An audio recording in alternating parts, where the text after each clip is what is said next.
लोकमाता देवी अहिल्याबाई होलकर की 300वीं जन्म जयंती के अवसर पर स्वस्थ जीवन, स्वस्थ बचपन, सुरक्षित बेटियां और हम सभी का विश्वास पूरा करने के लिए माननीय मुख्यमंत्री जी आपका बहुत बहुत आभार।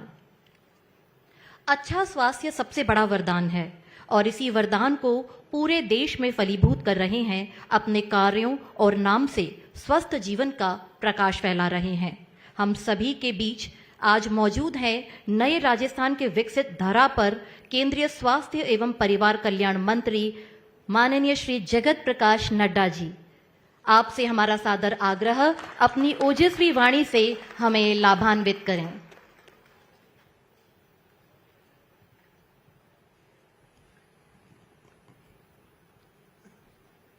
राजस्थान के बहुत ही यशस्वी लोकप्रिय मुख्यमंत्री, मेरे वरिष्ठ मित्र, जिनके साथ मैंने युवा काल से पार्टी का काम किया, ऐसे श्री भजनलाल शर्मा जी। भारत सरकार में हमारे साथी मंत्री और वरिष्ठ साथी श्री गजेंद्र सिंह शेखावत जी, हमारे भारत सरकार में मंत्री और हमारे साथी भगीरथ चौधरी जी,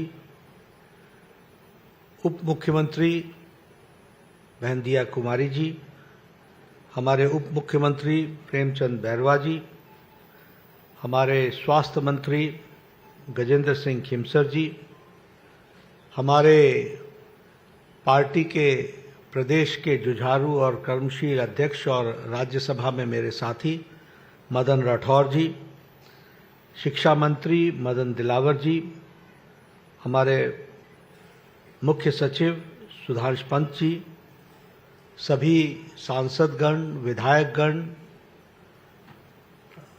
प्रबुद्ध नागरिकगण और हमारे मीडिया के साथी, प्रिंट मीडिया और इलेक्ट्रॉनिक मीडिया के मेरे साथी, देवी और सज्जनों, मेरा ये सौभाग्य है कि मुझे आज पुण्य श्लोक माता अहिल्याबाई होलकर जी के 300 वर्ष के जन्म जयंती पर राजस्थान की पवित्र वीर भूमि पर आने का सौभाग्य मिला है। मैं इसके लिए आप सबको बहुत बहुत धन्यवाद देता हूं कि आपने मुझे इस कार्यक्रम में शामिल किया है। हम जानते हैं कि पुण्य श्लोक माता अहिल्याबाई होलकर जी का 300 वर्ष की जन्म जयंती जब हम मना रहे हैं, तो जैसा कि भजनलाल जी ने बताया, हम उनको याद करते हैं एक समाज सुधारक के रूप में।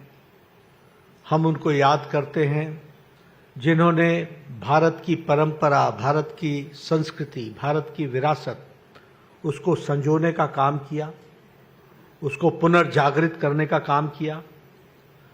हम सब जानते हैं कि उन्होंने किस तरीके से सामाजिक न्याय की लड़ाई लड़ी, और सबसे बड़ी बात यह है कि आज से 300 साल पहले जब महिला उत्पीड़न एक समाज की व्याप्त ग्रसित समस्या थी, तो उस समय उन्होंने महिलाओं के उत्थान के लिए काम को आगे बढ़ाया।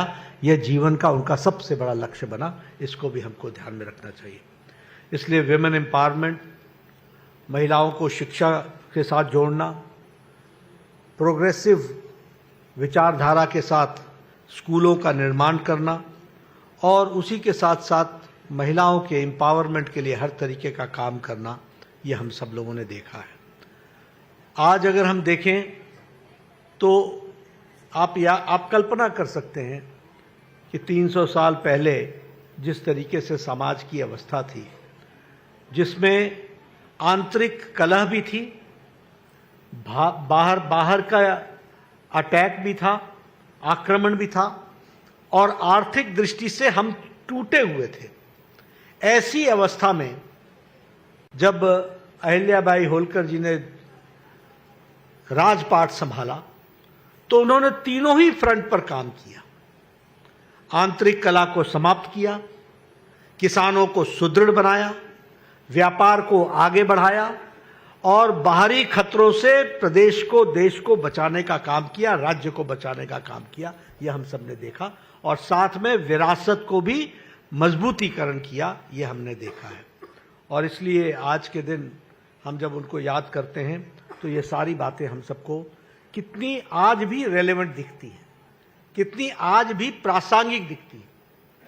और प्रासंगिक इसलिए कि जिन बातों से उस समय अहिल्याबाई, माता पुण्य श्लोक माता अहिल्याबाई होलकर जी जूझ रही थी, वही समस्याएं से आज भारत के प्रधानमंत्री नरेंद्र मोदी जी बखूबी उन्हीं बातों की लड़ाई लड़ करके समाज को पूरी ताकत से आगे बढ़ाने का और देश को आगे बढ़ाने का काम कर रहे हैं। और इसलिए हम ये कह सकते हैं कि अगर मैं प्रधानमंत्री मोदी जी की बात कहूं तो हम ये कह सकते हैं कि उनके नेतृत्व में विमेन डेवलपमेंट नहीं, विमेन लेड डेवलपमेंट की तरफ बढ़ने का काम हुआ है, तो वो प्रधानमंत्री मोदी जी के नेतृत्व में हुआ है। और जब हम डबल इंजन की सरकार की बात करते हैं तो मैं यहाँ भजन लाल जी को इस बात के लिए बधाई देना चाहता हूँ। इनकी बहुत सी स्कीमें हैं जो इन्होंने देश में समाज के लिए, समाज के सभी वर्गों के लिए किया है। फिर चाहे वो हमारा मुलाजिम वर्ग हो, फिर चाहे हमारा किसान हो, फिर चाहे हमारा वो मजदूर हो, फिर चाहे वो स्वास्थ्य का क्षेत्र हो। लेकिन आज अहिल्याबाई होलकर जी से जुड़े हुए महिलाओं के सशक्तिकरण के लिए सिर्फ महिलाओं के ही कार्यक्रमों को आज समर्पित किया है। इसके लिए भी मैं उनको बधाई देना चाहता हूं कि उन्होंने महिलाओं के स्पेसिफिक दृष्टि से और स्वास्थ्य की दृष्टि से, क्योंकि स्वास्थ्य मंत्री आया हुआ है, तो उन्होंने स्वास्थ्य मंत्री के लिए भी महिलाओं के साथ जुड़ा हुआ जो विषय रहा उसको आगे रखने का प्रयास किया है। इसके लिए मैं उनको बधाई देना चाहता हूं जिन्होंने इस कार्यक्रम की रचना की है। आज लाडो प्रोत्साहन योजना इसका शुभारंभ किया गया और जिसमें विमेन एम्पावरमेंट में और खास करके सेक्स रेशियो में जो तकलीफ आती थी उसको निरस्त करने के लिए आपने जो स्कीम को आगे बढ़ाया है, इसके लिए आप बधाई के पात्र हैं। उसी तरीके से आपने अगर अहिल्याबाई होलकर जी के से आपने प्रेरणा ली और उस समय उन्होंने विमेन एजुकेशन को एम्पावरमेंट के लिए आगे बढ़ाया था, तो आपने भी स्कॉलरशिप स्कीम में, फिर चाहे वो शेड्यूल ट्राइब के प्री मैट्रिक स्कॉलरशिप हो, फिर चाहे वो सैनिटेशन वर्कर्स के प्री मैट्रिक स्कीम हो, और फिर चाहे वो बालिका दूरस्थ शिक्षा योजना हो, और उसमें हर एक में आपने डिस्टेंस लर्निंग को भी आपने सपोर्ट किया, लेकिन साथ साथ आपने उनको आर्थिक दृष्टि से भी मजबूती पहुंचाने का प्रयास किया है। इसके लिए मैं आपको विशेष बधाई देता हूं जो आपने इन स्कीमों को लागू करने का प्रयास किया है। लखपति दीदी ऋण योजना, इसमें लगभग 12 करोड़, आज आपने 1800 बेनिफिशियरीज को अभी मेरे से बटन दबा करके आधे मिनट भी नहीं, 15 से 20 सेकंड के अंदर आपने लगभग 18,000 बेनिफिशियरीज को आपने 12 करोड़ रुपए डिस्पर्स किए हैं। इसके लिए मैं आपको बधाई देना चाहता हूं। उसी तरीके से कालीबाई भील मेधावी छात्रा स्कूटी योजना, जब हम शुरू में आए तो हमारे साथ बालिकाओं ने वहां पर उनको स्कूटी आपने भेंट दी। ये स्कूटी सिर्फ कोई भेंट नहीं है, ये स्कूटी उन बहनों को, उन बच्चियों को जीवन में एम्पावर करने का रास्ता है, जिसके माध्यम से उनका सेल्फ कॉन्फिडेंस बढ़ने वाला है और वह उनको एक नया रास्ता देने वाला है। और आपने उसमें 2000 स्कूटी आज वितरित की है। आपने उसी तरीके से कस्तूरबा गांधी स्कूल के लिए 5 नए उसका शिलान्यास और उसका फाउंडेशन स्टोन रखने का प्रयास किया है। 50 गवर्नमेंट स्कूल्स आपने खोलने का आज जो तय किया है, उसके लिए मैं विशेष करके आपको बधाई देता हूं। लेकिन सबसे बड़ी बधाई आपको इसलिए देता हूं क्योंकि आपने माँ, जो मदर्स एब्सोल्यूट अफेक्शन है, उस कार्यक्रम को जो आपने कार्य रूप दिया है, जिसमें आप गर्भ की पाठशाला, यानी प्रेग्नेंट मदर जिस समय वह गर्भावती होती है उस समय से लेकर के बच्चे के पैदा होने तक और उसके टीकाकरण तक आपने जो उसको लाइफ साइकिल अप्रोच में आपने उनकी जागृति लाने के लिए जो आपने कार्यक्रम लिया है, ये बहुत बड़ा कार्यक्रम है जो देश और समाज को परिवर्तित करेगा, और इसके लिए मैं आपको बधाई देना चाहता हूं। उसी तरीके से आपने नारी चेतना अभियान, स्वस्थ नारी चेतना अभियान, इसमें जो आपने अवेयरनेस लाने का प्रयास किया है, और उसके लिए भी मैं आपको बधाई देता हूं। और आपने महिलाओं को हायर एजुकेशन से फैसिलिटेट करने के लिए और उनको आर्थिक दृष्टि से सुदृढ़ बनाने के लिए जो आपने काम लिया है, उसके लिए मैं आपको बहुत बहुत बधाई देना चाहता हूं। मैं जब यहां आया हूं, तो जब ये डबल इंजन की सरकार की बात मैं करता हूं, तो मैं निश्चित रूप से आपको बताना चाहता हूं कि देखिए आपके हाथ में कितनी बड़ी ताकत है। मैं राजनीतिक बात नहीं कर रहा हूं, लेकिन मैं समाज से और देश से जुड़ी हुई बात कर रहा हूं कि आपके हाथ में कितनी बड़ी ताकत है। आप ही बताइए, क्या 2014 के बाद देश की तस्वीर बदली है कि नहीं बदली है? जरा जोर से बताइए, बदली कि नहीं बदली? बड़े ढीले हैं। मैं इसलिए आपसे पूछ रहा हूं कि पॉलिसी मेकर्स का कितना अंतर पड़ता है। हमको इस बात को समझना पड़ेगा। हम भी उसी ढर्रे में थे, सब कुछ चलता है, सब कुछ होता है, यहां कुछ नहीं बदलने वाला है, ऐसे ही चलेगा। इस वातावरण में हम जी रहे थे कि नहीं जी रहे थे? लेकिन आज भारत का साधारण मानवी इस बात को कहता है कि नहीं, अब वह नहीं चलेगा, अब वह चलेगा जो प्रधानमंत्री मोदी जी के नेतृत्व में 140 करोड़ देश आगे दौड़ लगाते हुए बढ़ रहा है। इस बात को हम लोगों ने देखा है। यह बदलती हुई तस्वीर हमको देखने को मिल रही है। प्रधानमंत्री मोदी जी ने राजनीति की संस्कृति बदल दी। पहले नेता आते थे, एक दूसरे को के दोषारोपण में समय गुजारते थे। आज आपने भजनलाल जी की स्पीच सुनी, उन्होंने राजस्थान के लिए क्या किया है इसकी उन्होंने चर्चा की। आज रिपोर्ट कार्ड की पॉलिटिक्स हो रही है। हम अगर आपके पास आते हैं, आपके सामने आते हैं, तो या तो आपको कोई स्कीम दे करके जाते हैं, बटन दबा करके आपके खाते में दे करके जाते हैं और आपका सशक्तिकरण करने का काम करते हैं। यह हमारे काम करने का तरीका है। पॉलिटिक्स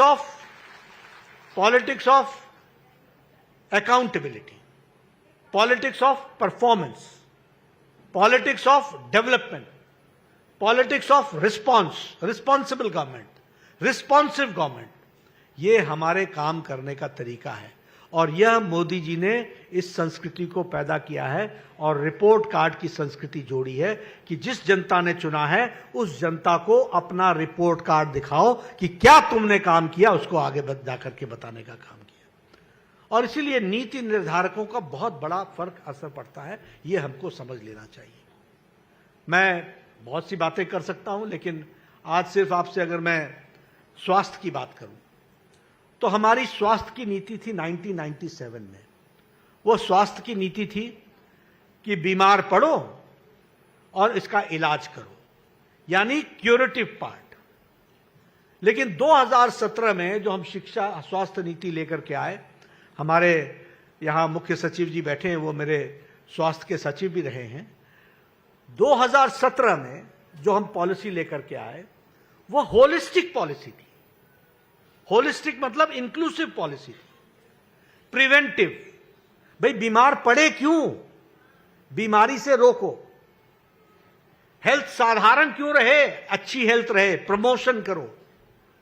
और फिर उसके बाद कोई बीमार पड़ जाए तो उसका क्योर करो। और क्योर ही नहीं करो, अगर उसकी कोई तकलीफ है तो उसको रिहैबिलिटेट करो। और उतने पर ही न रुको, अगर किसी का इलाज से सिर्फ उसकी जीवन आगे बढ़ सकता है तो पैलेटिव अप्रोच भी लो। और बुजुर्गों के लिए अलग तरीके के इलाज की व्यवस्था करो। इस तरीके से होलिस्टिक अप्रोच 2017 में प्रधानमंत्री मोदी जी ने डेवलप की। दूसरी बात जो नीति निर्धारकों को ध्यान में रखना चाहिए, नीति निर्धारक की दृष्टि से आपको ध्यान में रखना चाहिए कि हम लोगों ने कैसी पॉलिसी बनाई। ऐसी पॉलिसी बनाई जो एक्सेसिबल हो, यानी हम स्वास्थ्य सेवा संस्थान तक हम पहुंच सके, अफोर्डेबल हो, हम वो इलाज ले सके, कर सके, और वह इलाज कराने के साथ साथ उसका हर तरीके से संपूर्ण चिंता की जा सके, इस बात की व्यवस्था की जाए। ये हमारी पॉलिसी में जोड़ा गया। और इसीलिए आज मैं आपको बताना चाहता हूं कि इस दृष्टि से लगभग 1,77,000 आयुष्मान आरोग्य मंदिर बनाए गए, जो हर 2 पंचायत पर 2.5 पंचायत पर एक आयुष्मान आरोग्य मंदिर बना है। और आपको जान करके आश्चर्य भी होगा, लेकिन खुशी भी होगी कि हम लोगों ने हर व्यक्ति का 30 साल की उम्र में तय किया है, हर व्यक्ति का। महिला का सर्विक्स कैंसर का टेस्ट होगा, स्क्रीन होगा, उसका ब्रेस्ट कैंसर का स्क्रीन होगा, और महिला और पुरुष दोनों का ओरल कैंसर की स्क्रीनिंग होगी। और उसी तरीके से हर व्यक्ति का हाइपरटेंशन, डायबिटीज, इन दोनों का, डेंटल केयर, मेंटल केयर, इस सारी की सारी चीजों का स्क्रीनिंग होगा, ताकि हमको 30 साल की उम्र में पता चल जाए कि यह व्यक्ति आगे चल करके डायबिटीज के कारण इसको मधु रोग होगा, और उसके चलते इसकी रेनल फेलियर भी हो सकता है, आंखें भी जा सकती हैं, किडनी भी डैमेज हो सकता है, इसकी उसको जानकारी मिल जाएगी। अगर वो हाइपरटेंसिव होगा तो उसकी हार्ट की समस्या बन सकती है, इसलिए उसका इलाज 30 साल की उम्र में शुरू कर देंगे, तो वह आगे चल करके गंभीर बीमारी से बच सकेगा। और मैं आपके सामने बताना चाहता हूं कि ओरल कैंसर में अभी हम 29 करोड़ 35 लाख लोगों का स्क्रीनिंग कर चुके हैं, और जिसमें से 1 करोड़ 58 लाख लोग ओरल कैंसर के ग्रसित पाए गए, जिनका इलाज शुरू हो गया है। उसी तरीके से ब्रेस्ट कैंसर में 15 करोड़ 61 लाख महिलाओं का स्क्रीनिंग हो चुकी है, जिसमें से 58,000 महिलाओं को ब्रेस्ट कैंसर पाया गया और उनका इलाज शुरू हो गया है। सर्विक्स कैंसर में 9 करोड़ 50 लाख बहनों का स्क्रीनिंग हो चुकी है। ये ऐसे नहीं है जो बीमार हुए तब आए, नहीं, वो स्वस्थ थे, लेकिन उनकी स्क्रीनिंग में पता चला कि इनको सर्विक्स कैंसर हो सकता है, और उसमें 58,000 लोगों का ट्रीटमेंट शुरू हुआ। इस तरीके से हमने प्रिवेंटिव पार्ट को आगे बढ़ाने का कोशिश शुरू किया। डायबिटीज में 35 करोड़ लोगों की स्क्रीनिंग हुई है, और 2 करोड़ 57 लाख लोग पाए गए हैं जो डायबिटीज के मरीज हैं। उसी तरीके से हाइपरटेंशन में 35 करोड़ लोगों की स्क्रीनिंग हो चुकी है, जिसमें 4 करोड़ 28 लाख लोग हाइपरटेंशन के मरीज बताए गए हैं। अब आप बताइए, ये 10 साल में बदलता भारत है कि नहीं? कभी सोचा था कि आपको घर से बुला करके ये स्क्रीनिंग करा करके, और इस तरीके से हम स्वास्थ्य के दृष्टि से उन लोगों को जो जीवन में आगे जाकर खतरे की घंटी पर बैठे थे, उनका इलाज शुरू कर दिया? तो यह हमको ध्यान में रखना चाहिए कि नीति निर्धारक बहुत बहुत महत्वपूर्ण होता है, उसको हमको समझना चाहिए। इसलिए नीति निर्धारक कौन हो, वह आपको ध्यान में रहना चाहिए। यह भजनलाल शर्मा जी को बैठाना मुख्यमंत्री के पद पर, यह विषय नहीं है। विषय यह है कि इस विचारधारा के एक सिपाही को बैठाना, जो दिन रात एक करके उनकी टीम पूरी ताकत से मोदी जी के नेतृत्व में राजस्थान की सेवा कर रही है, इस बात को हमको समझ लेना जरूरी है। आपने अन्य सरकारें भी देखी हैं, वो किस तरीके से सरकार चलाते रहे, वो भी आपने देखा है, आपको पता है उनकी सोच क्या थी। लेकिन मैं एक बात जरूर कहना चाहूंगा कि दिन और रात का अंतर हो तो कम से कम रात के बाद दिन तो पसंद आना चाहिए, इसकी तो हमको ध्यान में रखना चाहिए। और मैं कई बार बोलता हूं, उजाले का महत्व तभी समझ में आता है जब अंधकार की त्रासदी देखी हुई हो। और इसीलिए मैं आपसे निवेदन करूंगा कि अंधकार की त्रासदी आप देख के झेल के आए हैं, और अब आप उजाले में हैं, और इसलिए उजाले को आप संभाल के रखें, यह मैं आपसे निवेदन करना चाहता हूं। हम लोगों ने प्रधानमंत्री आयुष्मान भारत इंफ्रास्ट्रक्चर मिशन में, पीएम अभीम में हम लोगों ने लगभग 64 करोड़ रुपए खर्च करने का तैयारी की है, और उसमें से लगभग 3,000 करोड़, क्षमा करिएगा, 64,000 करोड़ और 3,000 करोड़ हम राजस्थान में खर्च कर रहे हैं। कल ही खिमसर साहब, कल ही हमारी बैठक हुई है ना, कल ही वीडियो कॉन्फ्रेंस में मैंने इनके साथ बैठक की है, और मैंने कहा है कि भाई साहब, आपके लिए 3,000 करोड़ रुपए राजस्थान के स्वास्थ्य के लिए दिया है हमने, उसको आप 1 साल के अंदर आप खर्च करिए और खर्च करने वाले बनिए। आगे ये डबल इंजन की सरकार है, ये डबल इंजन की सरकार हमको समझ में आनी चाहिए। हम मोदी जी का आशीर्वाद है जिसके कारण से आज आपको ये सब मिल रहा है। देखिए कैसे फर्क पड़ता है राजनीति का। मैं हर एक छोटी छोटी बात आपके सामने इसलिए रख रहा हूं। 1960 में 50 से 60 के बीच में all India institute of medical sciences Delhi में एक बना। 1960 से लेकर के 1998 तक सिर्फ एक all India institute of medical sciences था। यह प्रधानमंत्री अटल बिहारी वाजपेयी आए जिन्होंने 6 all India institute of medical sciences बनाए, और उन्होंने आपको बिना आपसे मांगे हुए जोधपुर में भी आपको राजस्थान की धरती पर all India institute of medical sciences दिया। और प्रधानमंत्री मोदी जी ने 16 और all India institute of medical sciences खोले। आज 23 all India institute of medical sciences हैं। ये बदलते हुए भारत के स्वास्थ्य की तस्वीर है, वो हमको समझना चाहिए। आपने नहीं मांगा हमसे, लेकिन डबल इंजन की सरकार का महत्व देखो। आपने नहीं मांगा, लेकिन पिछले 10 साल में मोदी जी ने आपको 23 नए मेडिकल कॉलेज दिए, 23 न्यू मेडिकल कॉलेज।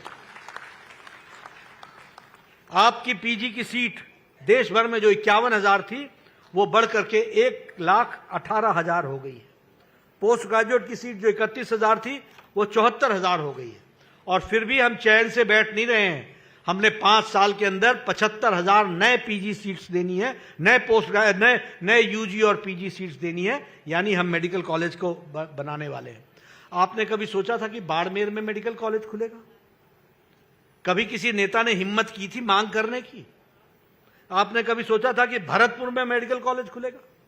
आपने कभी सोचा था कि भीलवाड़ा में मेडिकल कॉलेज खुलेगा? आपने कभी सोचा था कि डूंगरपुर में मेडिकल कॉलेज खुलेगा?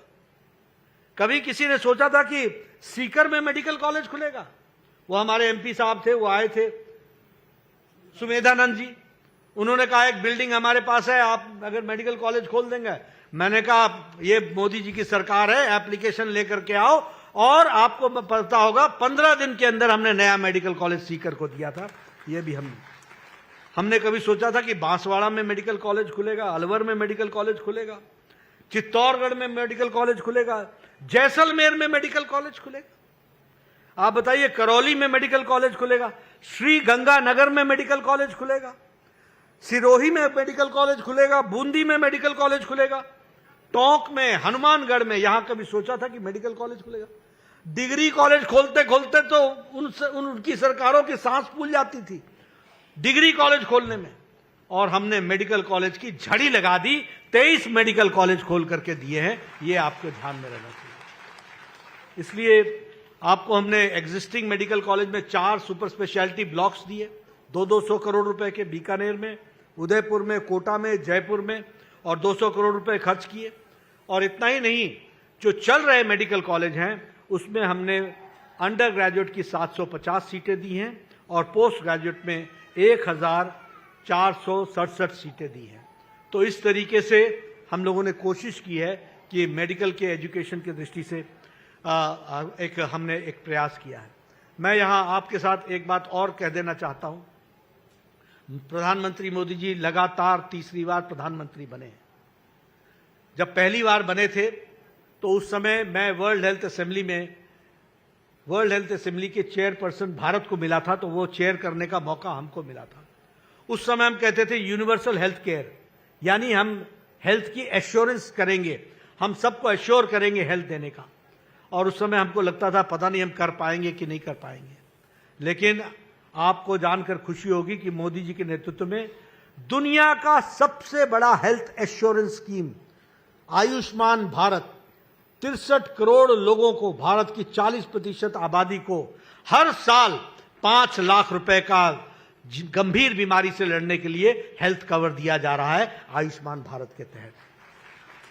और इस बार हम लोगों ने प्रधानमंत्री व्यय वंदन योजना के तहत कोई भी व्यक्ति जिसकी उम्र 70 साल से ऊपर की हो जाएगी तो जिंदगी, जब तक वो अंतिम सांस नहीं ले गया, किसी भी जाति का हो, किसी भी आर्थिक क्राइटेरिया का हो, गरीब हो, अमीर हो, सबको मोदी जी के तरफ से जब तक वो अंतिम सांस नहीं लेता 5 लाख रुपए का हेल्थ कवर उसको दिया जाएगा। यह कार्यक्रम हम लोगों ने लिया।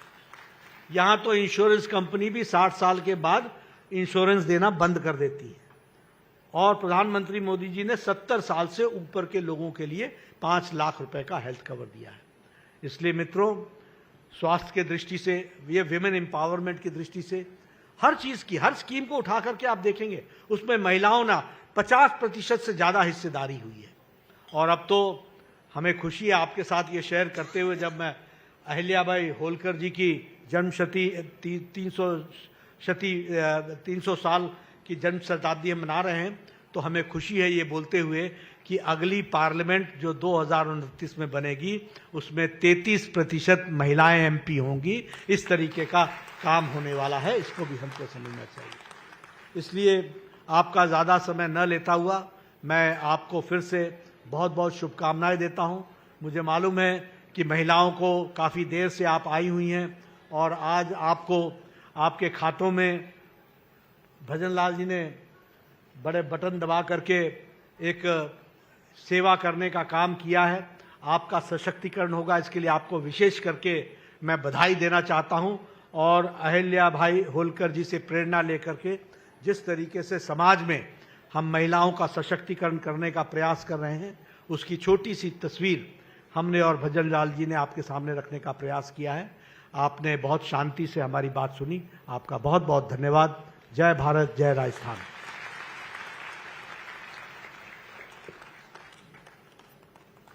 आज के इस पावन दिवस पर माननीय आपका सानिध्य और आपके विचार सदैव स्वस्थ राजस्थान और उजले राजस्थान के विकास की राह प्रशस्त करेंगे। स्वास्थ्य क्षेत्र में आपकी सौगातों और राजस्थान